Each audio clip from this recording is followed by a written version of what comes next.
من عاشق افرادی مثل آلبرت آینشتین هستم، چون که همیشه خودشون بودن، با همون ظاهر و لباسی که دوست داشتن. دوستی آلبرت آینشتین رو در شهر خودشون میبینه و بهش میگه تو چرا همیشه این کت و شلوار کهنه رو میپوشی؟ چرا نمیخوای برای خودت لباسای جدید بگیری؟ آلبرت آینشتین میگه اینجا که همه منو میشناسن، چه نیازیه که من برم خودم رو تغییر بدم با لباسم؟ سال بعد همون دوست در یک شهر دیگه آلبرت آینشتین رو میبینه و میگه تو هنوزم همون کت و شلوار رو پوشیدی؟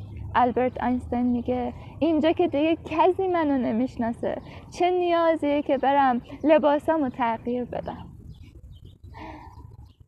ای کاش ما هم در این چیزای ظاهری گم نمیشدیم.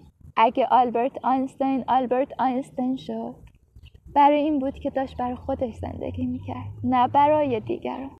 اون افرادی که همیشه دوست دارن با لباس ها و ماشین ها و موبایل ها و غیره پوز بدن، همون افرادی هن که در اینجا فقیرن، در ذهنشون هنوز فقیر هستن و نمیتونن که بزرگترین و ثروتمندترین افراد دنیا مثل استیو جابز ها هیچ وقت نخواستن با لباس هاشون پوز بدن و همیشه یک مدل لباس رو بر تن داشتن و دارن.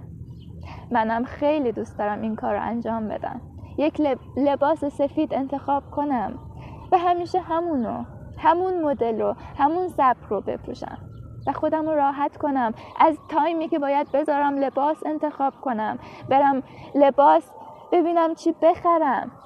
میدونید چقدر باید برای این کارا تایم و هزینه و وقت صرف کنیم؟